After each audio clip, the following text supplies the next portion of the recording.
Hello, my beautiful souls. Welcome sa ating tarot reading sessions. Keep in mind, general reading po ito. Maring mag-resonate, maring hindi. Kunin nyo na lang po kung para sa inyo and leave the rest. Maring mag-shift na energies or magkabaliktad ang sitwasyon. Kaya kayo na pong bahala kung saan kayo nakalugar sa reading natin. So, let's see.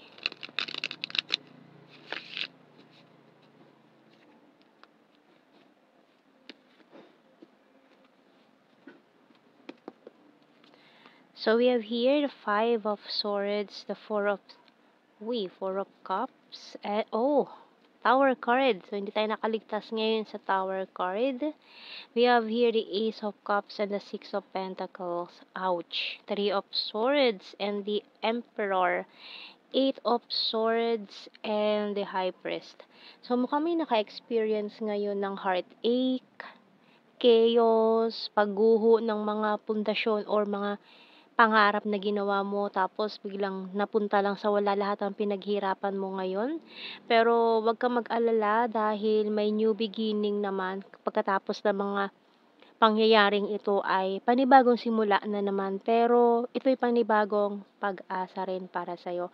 Lalo na kung ang daming failure na nangyari dito and sobrang parang nawawalan ka ng pag-asa ngayon, no? Pero you have this power emperor energy, kaya kayang-kaya mong lampasan ang mga pagsubok na darating pa or kung ano man itong mga dumating sa buhay mo this time, okay? So, tingnan natin anong message ng Archangel natin. Kasi mukhang matagal kang na-stuck sa isang sitwasyon din na you are not happy. Lalo na kung ito ay isang relasyon na previously nag-end. Kasi so mukhang ano rin kasi ito blessings in disguise. Kasi nakawala ka dito sa hawlang ito sa isang connection na mukhang hindi naman para talaga sa'yo. Okay, so tingnan natin to. Kasi mukhang hindi mo pa nakikita yung bright side kung bakit nangyari ito. Yung reason bakit kailangan yung maghiwalay nitong taong ito. So, bakit ba kailangan yung maghiwalay?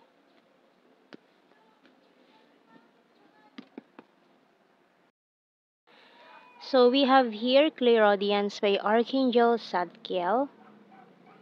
Notice the loving guidance you hear inside your mind or from other people. So, maaaring may mga nagpapayo na sa'yo ng mga dapat mong gawin. So, makinig ka muna sa mga payo ng mga taong pinagkakatiwalaan mo. Ayan, so maaaring makatulong sila sa'yo this time. Kasi, lalo na ngayon, nabubulagan ka sa pagmamahal mo dyan sa taong yan. Sa iyong person or past person recently na person mo, ayan. So, eventually makikita mo rin talaga kung bakit nangyari ito, bakit kailangan yung magkahiwalay nitong taong ito. Kasi this person is not good for you, no? Kasi may hinihahanda sa'yo ang universe na mas deserving para sa'yo with this hope ng Ace of Cups natin dyan, okay? So, kasi hindi talaga puwedeng hindi kayo tugma nitong taong 'to. Marami kayong conflicts na hindi talaga mareresolbahan, 'no? So, tingnan natin. So, 'wag kang mawalan ng pag-asa, 'wag mong indahin ang mga bagay-bagay na hindi makakabuti para sa'yo. Kasi ibig sabihin lang, iniaalis ni universe itong taong ito sa buhay mo dahil hindi siya karapat-dapat sa'yo. So, we have here perfume, snail, sunglasses, dreamcatcher, clover, and tree. Ayan, kasi you're very lucky na nakawala ka sa hawlang ito, sa isang maling sitwasyon, sa isang maling tao. So, yun ang lagi mong isipin na nakawala ka sa sitwasyon na hindi maganda, na hindi karapat-dapat para sa'yo. Kasi you deserve better than that. Okay? Kasi ito, someone new is coming na maaaring mapanaginipan mo or makakita ka ng mga signs in your dreams about this person. Medyo mabagal, oo, with the snail card natin. Mukhang naiinip ka na.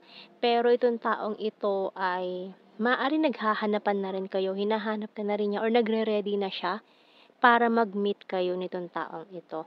Maaaring may significant about perfume na para or it's a sign para makilala mo siya or ma-attract kayo sa isa't isa sa pamamagitan ng inyong ginagamit na perfume ngayon or kahit pa sabihin natin hindi ka gumagamit ng perfume, natural scent, ayan. So, dun mo siya makikilala eventually sa scent na yon, may something sa scent na makakapagpaalala sa'yo or sign para makilala mo itong taong ito. So, tingnan natin yung mga messages natin dito. Kaya kailangan na talagang bitawan itong taong ito na nag-cause ng a lot of chaos, trouble, heartache sa iyong buhay. Ayan. At i-embrace mo itong coming in, fresh new na person coming in for you.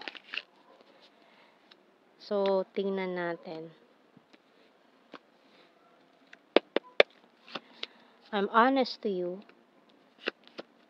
Ayan o, naghihintay na siya eh. Maaring hinihintay ka na lang talaga nitong taong ito na bitawan itong person mo na hindi naman talaga nakakabuti para sa'yo. Honesty is the best policy. I will fight for you. Kasi ito yung taong takal na kailangan mo talaga ipaglaban. Hindi yung taong ito na sinaktan ka lang or binaliwala ka lang. So we have, ayan o, this is your destiny. Okay? You excite me. You're my twin flame, and can we start again? So, bottom card, powerful and discipline. So, maaaring for some of you, itong taon to, dumaan na siya sa buhay mo.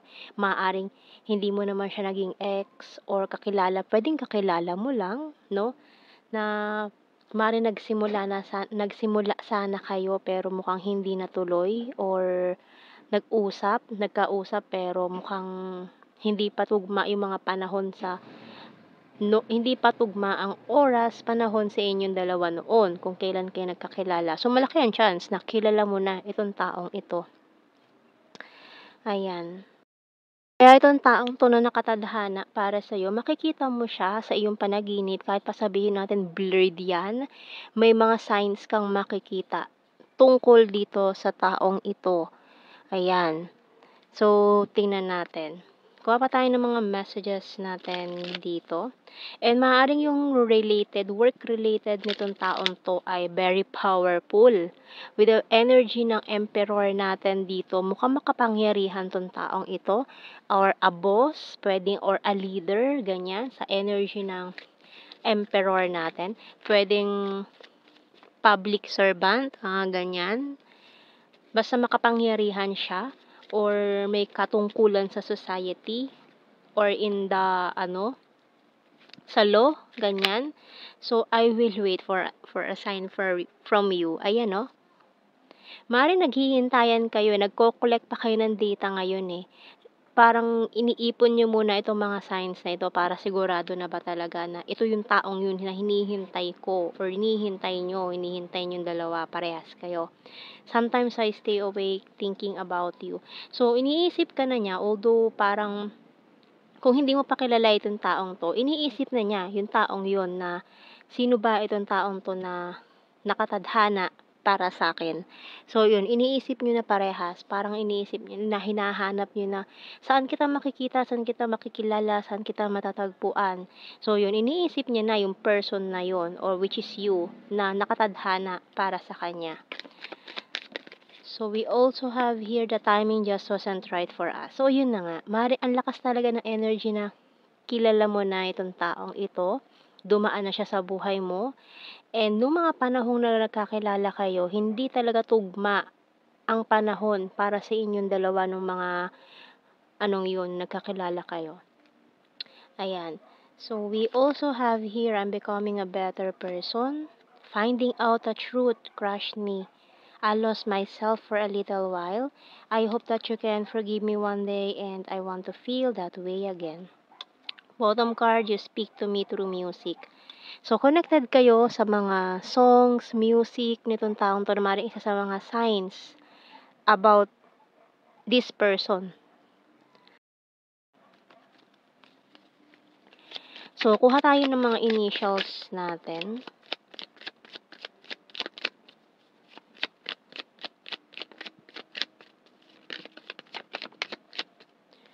Letter E, M, I, A, Emia, Emmy, or Emma, or ano, T, V, Enye, H,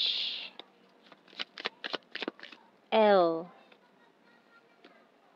And bottom card natin, letter B. Ayan, so kuha tayo ng blue card natin dito. So, we have here, ayan, no, another destiny card. So, this is your destiny talaga. Acceptance. So, kailangan i-accept, no? Hindi nyo pwedeng tanggihan yan kasi, ayan, pag tinanggihan niya, di wala na. Ayan, we have, marriage. So, maaaring ito na talaga yung taong, pakakasalan mo in the future. Okay? So, tingnan natin to sa mga general signs and messages natin. More signs tungkol dito sa taong ito na may mga hint or kung ano man mga hinihintay nyong sign. Ayan, waiting for a sign from you. So, naghihintayin lang kayo ng mga hint. Give me more hint, kumbaga ganon. So, tingnan natin. Soon.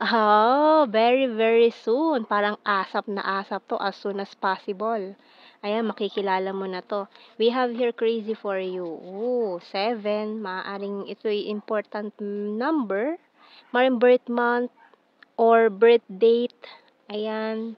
We have here July. 7. July. July is the 7th month. Ayan, kaya may 7 dyan. Kasi July is the 7th month. So, may important ng July, ha? Ayan. So, ngayong katatapos lang ng July, ha? Mukhang may something na kayo ng July pa, ha? We have here emotional.